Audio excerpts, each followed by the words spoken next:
유소년부 친구들 안녕하세요. 안녕하세요. 네, 오늘도 유소년부 예배에 나오신 여러분들 너무나도 환영합니다.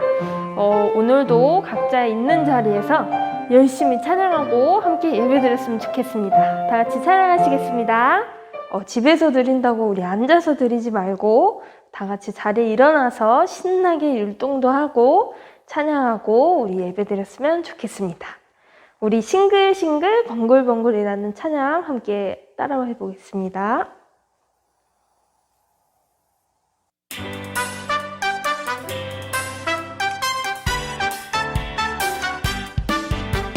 싱글싱글싱글싱글 번글번글번글번글 우리 모두 고개 돌려 싱글싱글싱글싱글 번글번글번글번글 옆 친구와 인사해요. 안녕하세요. 싱글번글 싱글번글 싱글번글 싱글번글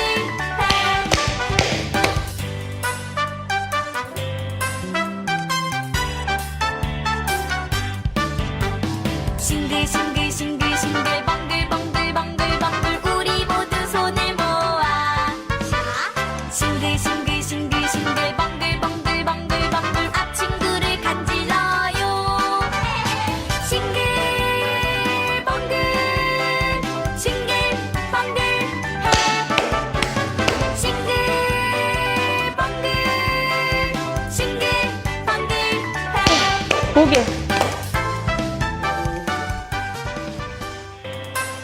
네, 처음부터 찬양하시겠습니다.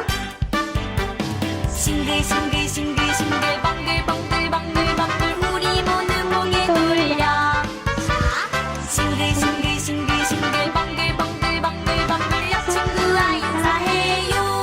안녕하세요. 싱글번글 싱글번글 싱글번글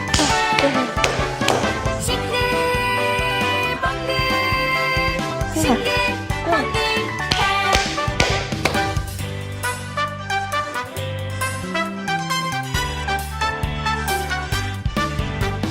싱글싱글싱글싱글 번글번글번글번글 우리 모두 손을 모아 싱글싱글싱글싱글 번글번글번글번글 앞 친구를 간질러요.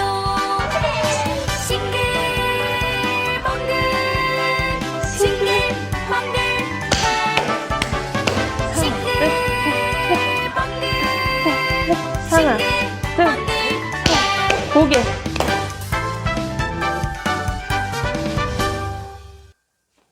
다 같이 사도신경으로 예배를 시작하시겠습니다.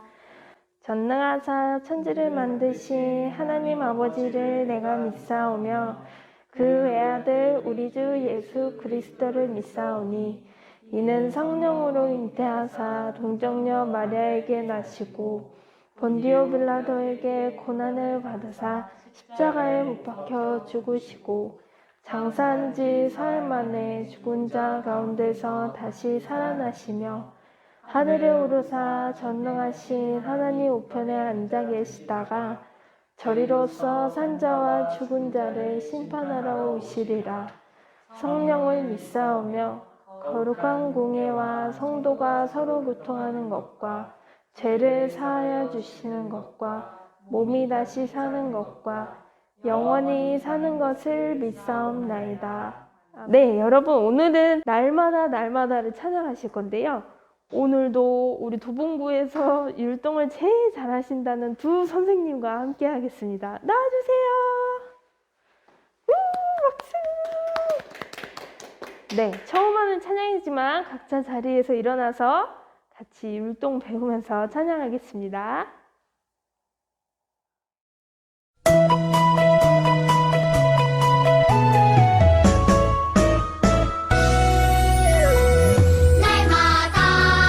날마다 하나님을 찬양할래요.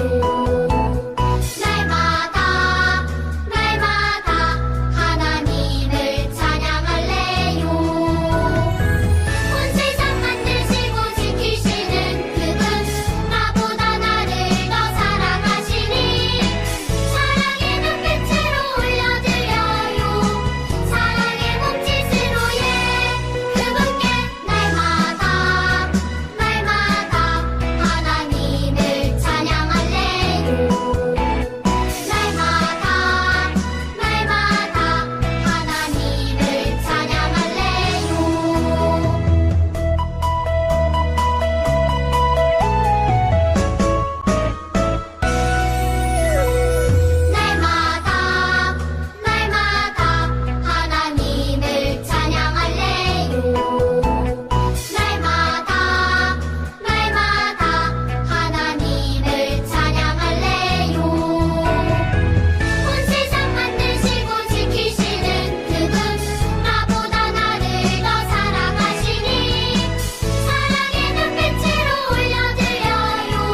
나는 구원열차 율동과 함께 찬양하겠습니다.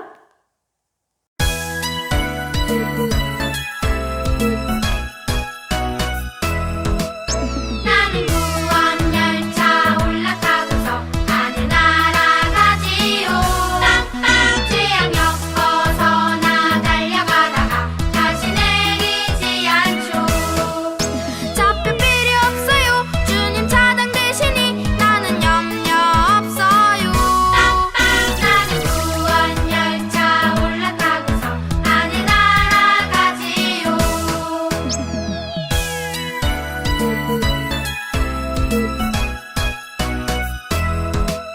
나는 구원방주 올라타고서 하늘나라 가지요. 뚝뚝 하면 시험 물결 달려들어도 전혀 겁내지 않죠. 뱃속 필요 없어요. 주님 선장 되시니 나는 염려 없어요. 뚝뚝 나는 구원방주 올라타고서 하늘나라 가지요. 우리 처음부터 찬양하시겠습니다.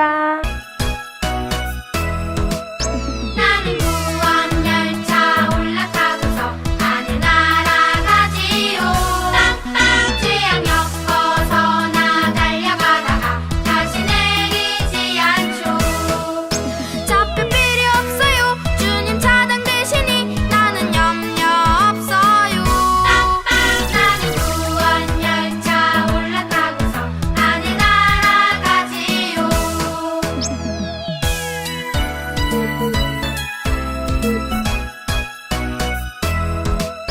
나는 구원방주 올라타고서 하늘나라 가지요. 뚝뚝 하면 시험 물결 달려들어도 전혀 겁내지 않죠. 뱃속 필요 없어요. 주님 선장 되시니 나는 염려 없어요. 뚝뚝 나는 구원방주 올라타고서 하늘나라 가지요.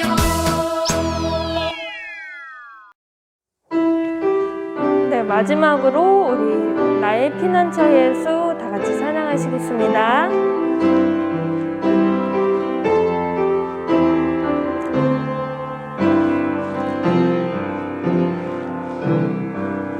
나의 피난처 예수 의지요. 나의 피난처 예수 의지요. 나의 가는 길에 거센 바람 몰아쳐와도 나의 피난처 예수 의지요. 나는 영원히 주님 사랑해요. 나는 영원히 주님 사랑해요. 세상 어떤 것도 나의 사랑 끊을 수 없네. 나는 영원히 주님 사랑해요. 아바 아버지 아바 아버지 나를 사랑하시니 나의 모든 것 주께 드려요. 아바 아버지 내가 여기 있으니 주님 영광 위하여 써주세요. 우리 2절의 가사로 같이 찬양하시겠습니다. 나는 영원히 주님 사랑해요. 나는 영원히 주님 사랑해요. 세상 어떤 것도 나의 사랑 끊을 수 없네. 나는 영원히 주님 사랑해요. 아바 아버지 아바 아버지 나를 사랑하시니 나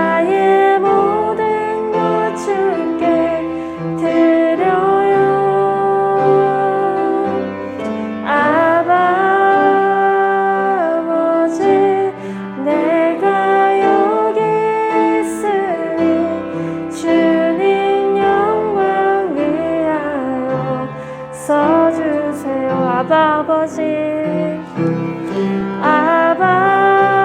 아버지 나를 사랑하시니 나의 모든 것 주께 드려요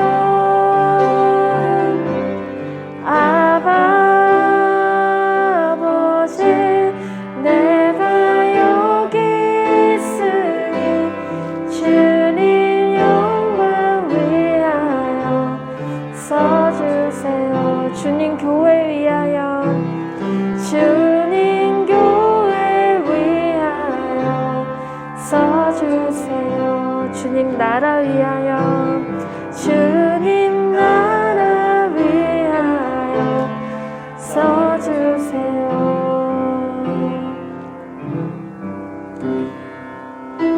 네, 이 찬양의 가사처럼 우리가 이렇게 어렵고 힘든 시기일수록 더 우리 하나님을 의지하고 또 하나님만을 사랑한다고 고백하는 우리 유소년부 친구들과 선생님이 될 수 있도록 우리 다 같이 기도하시겠습니다.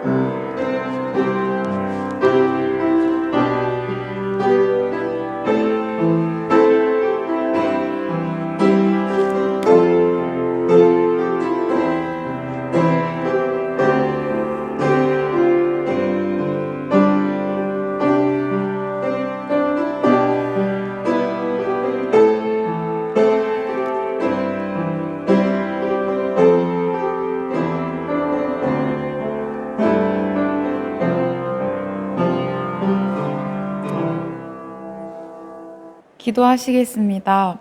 사랑이 많으신 하나님 아버지, 오늘도 저희들이 주님 앞에 예배드리러 나오게 하셔서 감사합니다. 유소년부 친구들 모두가 각자의 자리에서 기쁨으로 예배할 수 있도록 도와주세요. 모든 친구들이 교회에 나오지 못하는 상황 속에서 가정에서 드리는 예배도 은혜 넘치게 하여 주시고 우리 유소년부 친구들이 하나님과 더 가까워지고 싶은 마음이 들 수 있도록 인도해 주세요. 유소년부 모든 친구들과 목사님, 선생님들의 건강을 지켜주시고 목사님 설교 시간에 집중 잘 하게 해주시고 예배 마치는 시간까지 함께 해주세요. 이 모든 말씀 살아계신 예수 그리스도의 이름으로 기도드립니다. 아멘.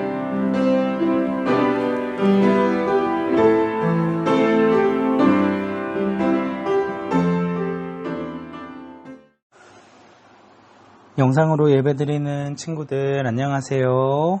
황수연 목사입니다. 오늘도 함께 집중해서 하나님의 말씀 함께 살펴보도록 하겠습니다. 자, 오늘 함께 볼 말씀은 창세기 45장 3절부터 8절까지 말씀입니다. 우리 친구들 가급적이면 우리 성경책을 펼쳐놓고 성경책으로 봤으면 좋겠어요. 물론 화면으로 나오지만 우리 하나님의 말씀을 항상 가까이 한다는 점에서 꼭 성경책을 가지고 함께 말씀을 살펴봤으면 좋겠습니다. 자, 창세기 45장 3절부터 8절까지 말씀. 우리 온라인이기 때문에 목사님은 전부 다 읽을게요. 우리 친구들은 번갈아 가면서 읽는 것으로 하겠습니다. 자, 다 찾으셨나요? 창세기 45장 3절부터 8절까지 말씀. 우리 친구들은 한 절씩 읽고 목사님은 다 읽을게요. 요셉이 형들에게 말했습니다. 내가 요셉입니다. 아버지께서 아직 살아 계신가요? 그러나 형들은 너무나 놀랐기 때문에 아무런 대답도 할 수 없었습니다. 요셉이 형들에게 말했습니다. 이리 가까이 오세요. 그러자 형들이 요셉에게 가까이 갔습니다. 요셉이 형들에게 말했습니다. 내가 여러분의 동생 요셉입니다. 형님들이 이집트에 노예로 팔았던 바로 그 요셉이란 말이에요. 하지만 이제는 염려하지 마세요. 저를 이곳에 판 일로 마음 아파하지 마세요. 하나님께서 저를 형님들보다 먼저 이곳으로 보내셔서 사람들의 생명을 구하게 하신 것이니까요. 벌써 2년 동안 땅에서는 식물이 자라지 않고 있어요. 더구나 앞으로도 5년 동안은 심지도 못하고 거두지도 못할 것입니다. 그래서 하나님께서는 형님들과 형님들의 자손이 살아남도록 하려고 저를 먼저 이곳에 보내신 것이에요. 함께 읽겠습니다. 그러니 저를 이곳에 보내신 분은 형님들이 아니라 하나님이십니다. 하나님께서 저를 이집트 왕의 가장 높은 신하로 만드셨습니다. 왕궁의 모든 일을 제가 맡고 있답니다. 저는 모든 이집트 땅의 주인입니다. 아멘. 네, 오늘 말씀은 하나님의 인도하심 따라 라는 제목으로 함께 말씀 살펴보도록 하겠습니다. 자, 우리 지난주에 살펴봤듯이 사람은 누구나 잘 되기를 원하고 잘 살기를 원해요. 성공해서 많은 돈을 벌고 이름을 날리고 싶어 하죠. 우리 친구들은 누가 성공한 사람이라고 생각하나요? 우리 지난주에 우리 성공한 사람에 대해서 살펴봤는데 누구였죠? 네, 바로 요셉이었습니다. 야곱에게는 12명의 아들이 있었는데 그 중에서 요셉은 11번째 아들이었습니다. 근데 야곱이 너무나도 사랑하는 아들이었다는 거예요. 그래서 요셉 혼자만 채색 옷을 입고 있었어요. 요셉은 하나님께도 특별한 사랑을 받았어요. 그래서 요셉이 꿈을 꾸었을 때 어떤 꿈을 꾸었느냐. 네. 여러 볏집단이 자기에게 절을 하고 또 해와 달과 별들이 자기에게 절을 하는 그런 꿈을 꾼 거예요. 하나님께서 요셉을 형들과 가족들에게 높임을 받는 사람으로 만들어 주실 것이다 라는 꿈을 주신 것이죠. 하지만 형들은 이러한 요셉의 꿈이 너무나도 미웠어요. 안 그래도 아버지의 사랑을 독차지하고 있는데 자기들이 하나님처럼 요셉에게 절을 한다니 너무나도 마음이 안 좋고 짜증이 나죠. 그래서 결국은 요셉을 이스마엘 상인들에게 은 20개를 받고 팔았어요. 요셉이 형님들 살려주세요 라고 외쳤음에도 불구하고 그를 돈을 받고 팔아버렸다라고 하는 것이죠. 한순간에 노예가 되어버리고 말았어요. 하지만 요셉은 형들을 원망하거나 좌절하지 않고 누가 보지 않든지 열심히 자신에게 맡겨진 일들을 했어요. 하나님께서 자신과 함께 하신다라는 사실을 믿었기 때문에 언제 어디에서나 열심히 최선을 다했다는 것이죠. 결국 하나님을 알지 못하는 주인 보디발에게 인정을 받았어요. 야 요셉아, 내가 너를 보니까 네가 믿는 하나님이 진짜로 살아계시고 너와 함께하는 걸 내가 알겠어 라고 하면서 이제는 우리 집에 재산을 맡아다오 라고 이야기를 했어요. 집안의 모든 재산을 관리하고 모든 것들을 할 수 있는 가장 높은 자리, 가정총무라는 자리에 오르게 되었다라고 하는 것이. 하지만 요셉은 이 보디발의 아내의 거짓말로 아무런 죄를 짓지 않았는데도 감옥에 갇히게 되었습니다.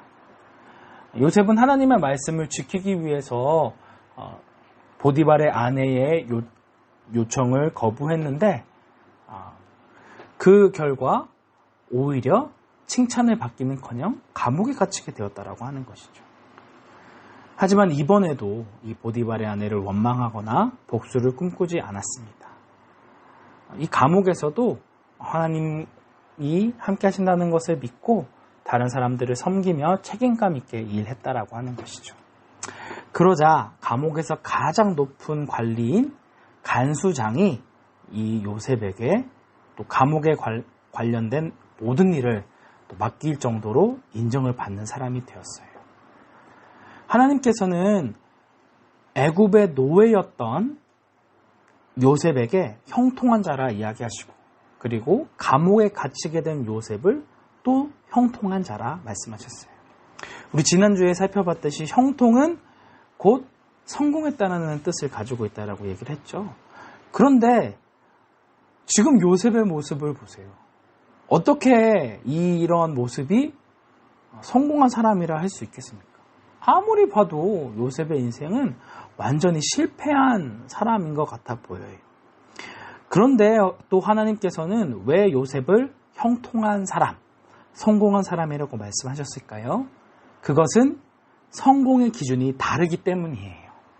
세상 사람들은 자기의 꿈이 이루어지거나 높은 자리에 오르면 혹은 많은 돈과 힘을 가지면 성공한 사람이라 이야기하지만 하나님 보실 때에 성공한 사람은 이 세상적인 기준과는 전혀 다르게 하나님과 함께하는 사람이 바로 형통한 사람, 성공한 사람이라고 하는 거예요. 고통을 당하고 어려운 일이 있고 힘든 상황 가운데서도 하나님과 함께하기만 한다면 얼마든지 하나님 보시기에는 성공한 사람이라고 인정을 받을 수 있다라고 하는 거예요.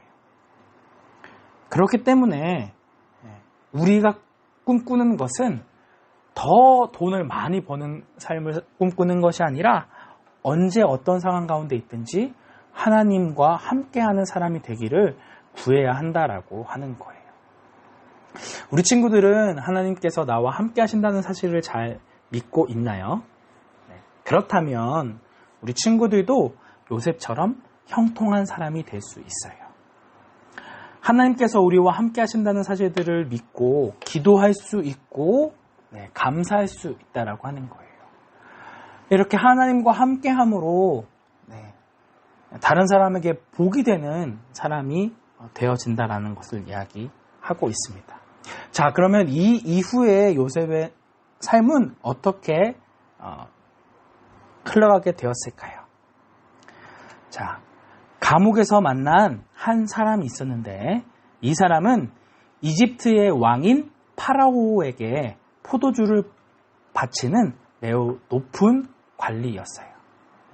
이 술에 독이 탔는지 안 탔는지를 확인하는 사람이기 때문에 왕이 신뢰하지 하는 사람이 아니면 이 포도주를 맡은 관리가 될 수 없었어요.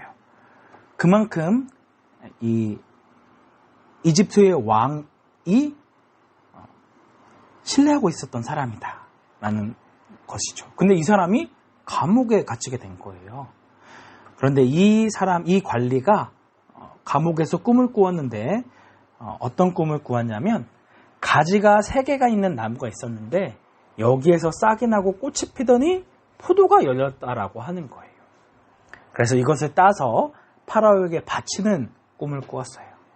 근데 꿈을 꾸고 했는데 이걸 어떤 의미인지 알 수가 없는 거예요. 그런데 하나님께서 요셉에게 어떤 능력을 주셨냐면 꿈을 해석할 수 있는 능력을 주셨던 거예요. 그래서 이 요셉은 3일 안에 당신이 풀려나게 될 것이다 라고 꿈을 해석해 주면서 자기를 꼭 기억해 달라고 이야기를 해요. 아까 전에도 얘기했듯이 이 포도주를 맡은 관리는 아무나 서는 사람이 아니기 때문에 이 사람이 잘만 이야기하면 감옥에서도 나갈 수 있게 됐는 것이죠. 하지만 이 포도주를 바치는 관리는 진짜 요셉이 얘기한 대로 3일 만에 다시 감옥에서 나가게 되었음에도 요셉을 기억하지 않고 잊어버리고 말았어요. 요셉이 아무리 기다려도 답변이 없으니까 실망하고 좌절할 수밖에 없었을 거예요. 그렇죠? 그렇게 2년이라는 세월이 흐르던 어느 날 이집트의 왕 파라오가 매우 이상한 꿈을 꾸게 되었어요. 살찌고 아름다운 소 7마리가 강가에서 풀을 뜯어먹고 있었는데 야위고 못생긴 소 7마리가 이 살찌고 아름다운 소 7마리를 잡아먹는 거예요. 너무 기분 나쁜 꿈이죠. 그래서 이 파라오가 잠에서 잠시 깼다가 다시 잠들게 됩니다. 그런데 이번에는 잘 자라고 토실토실한 이삭 7개가 있었는데 야위고 삐쩍 말라 있던 이삭이 또 이 잘 자라 있는 이삭을 잡아먹는 거예요. 다시 잠에서 깬 파라오는 이집트에 있는 모든 마술사들과 똑똑한 사람들을 모두 다 불러 모았어요. 그리고 자신의 꿈을 해석해 달라고 했어요. 그런데 어느 누구도 이 꿈이 무엇을 의미하는지를 알 수가 없었던 것이죠. 이때 드디어 이 파라오에게 포도주를 바치는 이 관리가 요셉을 기억해내게 된 거예요. 그래서 급하게 요셉을 불러서 요셉이 파라오 앞에 서게 되었어요. 자, 파라오의 꿈을 들은 요셉은 이 꿈이 자신이 아닌 하나님께서 알려주신 것이다 라는 것을 이야기하고 이 꿈을 해석해줘요. 두 가지의 이 꿈의 뜻은 똑같은데 좋은 소나 못생긴 소, 그리고 좋은 이삭과 마른 이삭은 전부 다 7개였죠. 이것은 모두 7년을 의미한다는 것을 이야기해요. 그래서 7년 동안은 풍년이 들어서 먹을 것이 엄청나게 많아지겠지만 다음 7년 동안에는 풍년이 뭐였는지를 기억하지 못할 정도로 엄청난 가뭄이 들게 될 것이라는 것을 이야기했어요. 그래서 지혜롭고 현명한 사람을 뽑아서 풍년이 드는 동안에 곡식을 잘 관리해야 한다라고 이야기를 했어요. 자, 이 이야기를 들은 파라오는 어떤 반응을 보였을까요? 이 요셉에게 진짜 하나님의 영이 있는 것 같아 라고 이야기하면서 요셉에게 이 7년의 가뭄을 대비할 수 있는 권한을 주었어요. 엄청난 일이 벌어진 거예요. 방금 전까지만 해도 죄수에 불과했던 요셉이 한순간에 이집트의 2인자, 이집트의 모든 일을 맡은 총리가 되었다라고 하는 거예요. 이때 요셉의 나이가 몇 살이었을까요?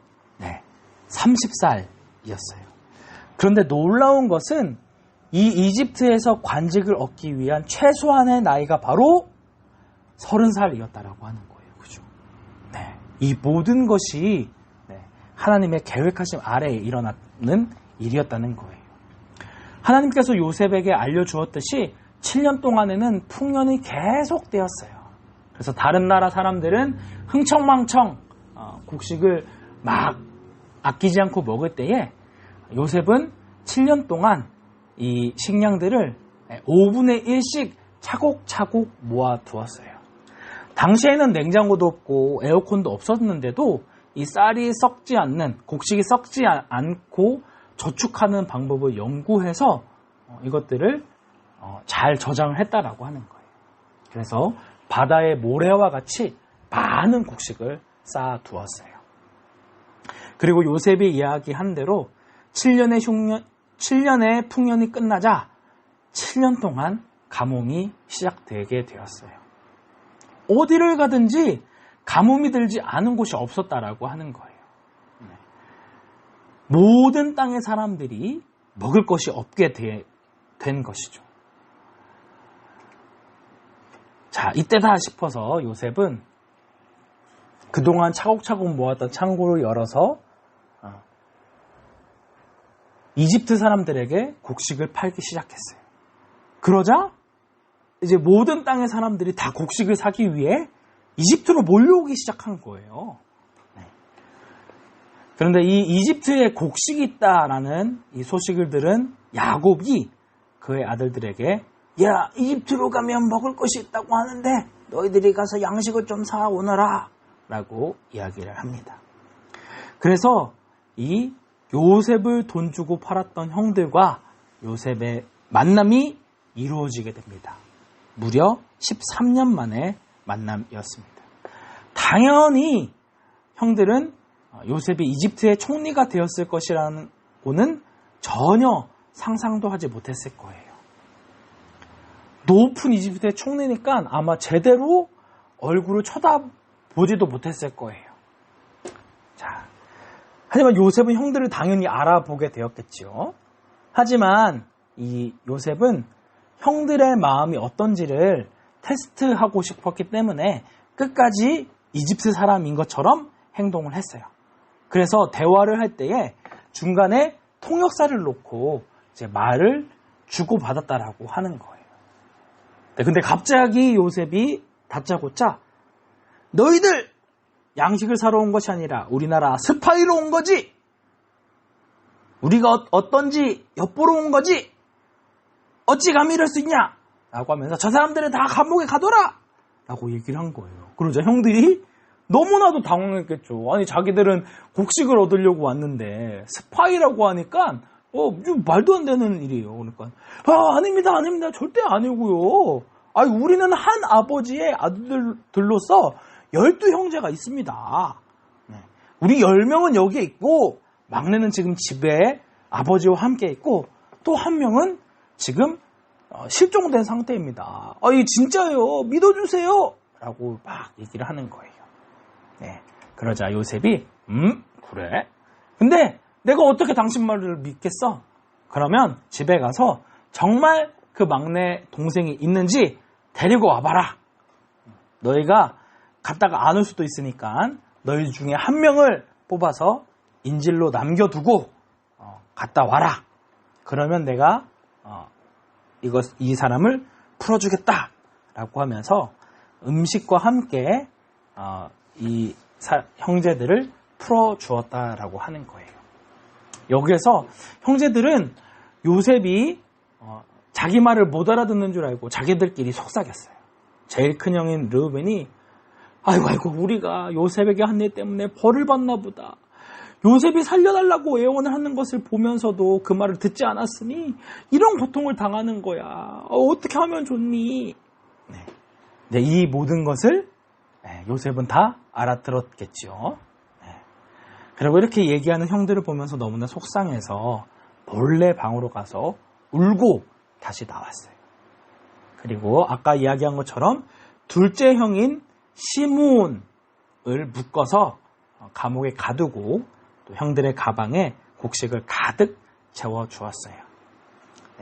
그리고 이 곡식을 사기 위해 가지고 왔었던 돈과 필요한 물건들까지 이 가방에 넣어주었다라고 하는 거예요. 형들을 미워해서가 아니고 이 형들의 마음을 알기 위해서 그리고 자기가 사랑하는 베냐민을 보기 위해서 이렇게 했다라고 하는 거예요. 하룻밤이 지나서 이제 짐을 풀기 위해 가방을 열었는데 곡식을 샀을 때 주었던 돈이 그대로 있는 거예요. 그렇죠? 그러니까 너무 두렵고 떨리죠. 분명히 돈을 줬었는데 왜 돈이 어떻게 이렇게 있는 거지? 도대체 어떻게 된 거야? 하고 당황을 했다라고 하는 것이죠.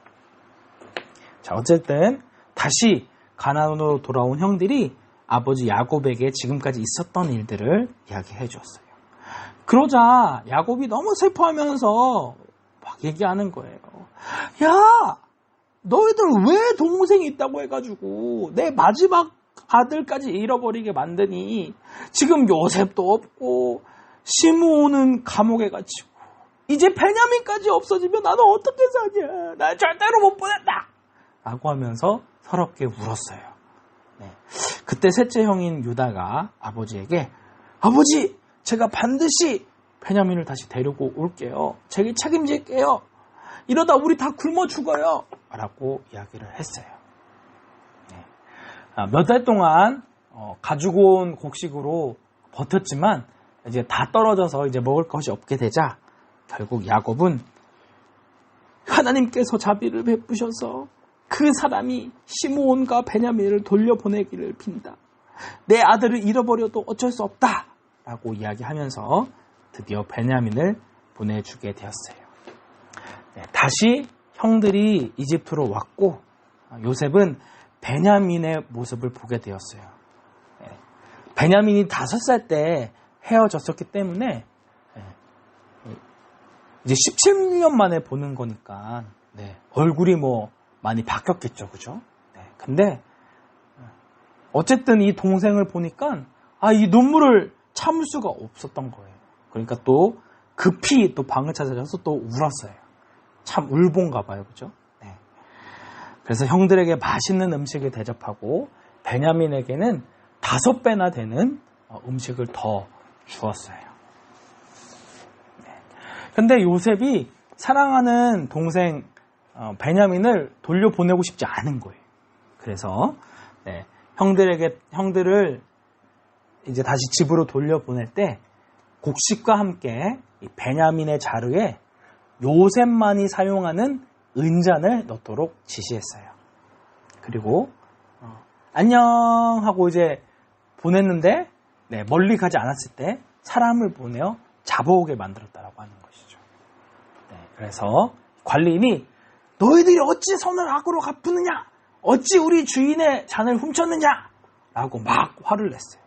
그리고 형들은 황당하겠죠. 아니 우리는 그런 적이 없어요. 만일 지금 우리 자루에서 은전이 나온다면 그 사람을 죽이세요. 그리고 우리는 당신의 노예가 되겠습니다. 라고 아주 당당히 얘기를 한 거예요. 그죠? 자기들은 그런 적이 없으니까 이렇게 당당하게 얘기를 할 수 있었겠죠. 그런데 짐을 풀어보니 어떻게 돼요? 어머나 세상에. 베냐민의 자루에 떡하니 은전이 나오는 거예요. 망했어. 너무 억울하겠죠. 자신은 그런 적이 없었는데.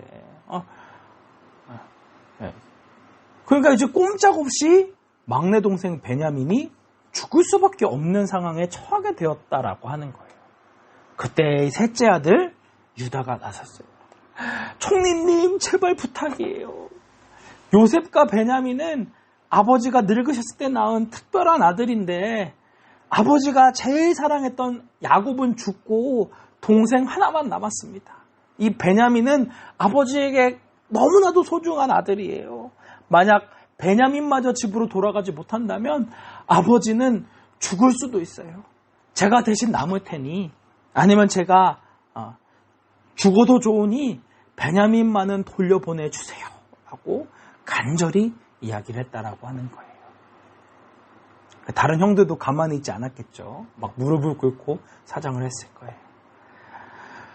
자신을 버렸던 형들이 이제는 목숨을 걸고 동생 베냐민을 보호하려는 그런 모습을 본 요셉은, 형들의 모습이 이전과는 달라지게 된 것을 확인한 요셉은 더 이상 북받치는 감정을 숨길 수가 없었어요. 그래서 소리를 질러서 시종 들고 있는 모든 사람들을 다 나가! 라고 이야기를 하고 크게 소리를 내어 울었어요.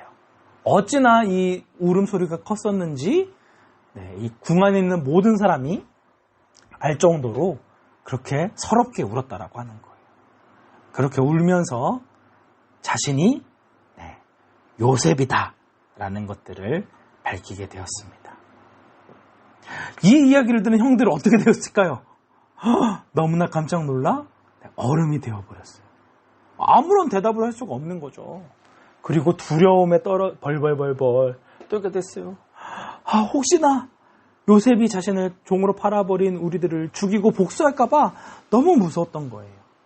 하지만 요셉은 이미 오래전부터 형들을 용서했고 형들을 원망하지 않았어요. 오히려 사랑하는 마음이 더 컸다라고 하는 거예요. 그렇죠? 그래서 오늘 우리가 읽었었던 말씀에 이런 말씀을 합니다. 형들 걱정하지 마세요. 저를 이곳에 보내는 것은 형들이 아니라 하나님이에요. 제가 아니면 파라오가 꾼 꿈을 해석할 수도 없었고 가뭄에 대비할 수도 없었어요.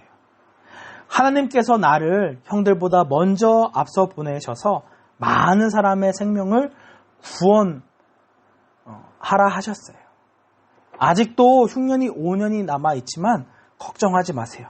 제가 아버지와 형들의 가족들을 좋은 곳으로 인도해서 이제 더 이상 고생하지 않도록 제가 도울게요. 라고 이렇게 얘기를 한 거예요.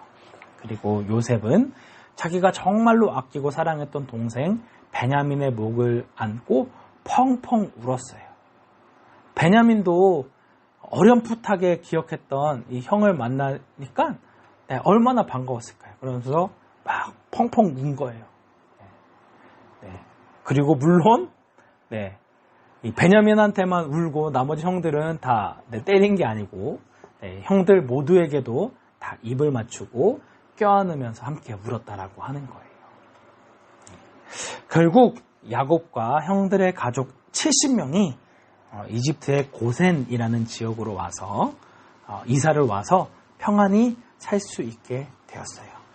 이를 통해 하나님께서 아브라함에게 주신 약속, 내가 너를 통해 큰 민족을 만들어 주겠다라고 하신 약속을 이루게 하신 것이에요. 그뿐만이 아니라 이 요셉으로 인해 가족들뿐이 아니라 많은 사람들의 생명을 구원하게 되셨으니 얼마나 큰 하나님의 축복인가요? 이처럼 요셉은 하나님과 함께 동행하고 하나님을 의지함으로 성공한 자, 진정으로 다른 사람에게 복을 나누어주는 축복의 사람이 되었다라고 하는 거예요. 우리 친구들, 이 요셉의 이야기가 어땠나요? 결국 하나님께서는 이 요셉의 삶을 인도하시고 언제나 함께 하셨어요. 그래서 하나님이 계획하신 대로 많은 사람들의 생명을 살리는 그런 일들을 하게 하신 거예요. 하나님께서는 요셉에게도 그렇게 하셨듯이 우리 친구들 한 사람 한 사람에 대해서도 계획을 가지고 계시고 우리 친구들의 삶을 인도하고 계세요. 그렇기 때문에 우리는 어느 자리에 있든지 누구를 만나든지 불평하거나 실망하지 말아야 해요. 우리 그림과 같이 내가 가고 싶은 것은 직진거리인데 하나님이 막아버린 거예요. 그죠? 그럼 다른 길로 돌아갈 수밖에 없잖아요. 그래서 막 불평하고 불만하기 쉬워요. 하나님 내가 이렇게 가면은 좋을 것 같은데 왜 제 마음도 몰라주고 저를 이렇게 고생을 시키십니까? 라고 이렇게 이야기할 수 있어요. 그렇죠? 힘들고 어려운 일이 있을 때 하나님 나를 사랑하지 않는 거냐? 나를 버리신 거냐? 아니면 나를 모른 척 하는 거냐? 라고 하면서 막 원망을 하기 쉽다는 것이죠. 하지만 절대 그렇지 않다는 거예요. 그렇죠? 하나님께서는 우리를 향한 가장 좋은 길, 가장 선한 길로 우리를 인도하시고 우리를 지키고 보호해 주신다는 것을 믿어야 한다는 거예요.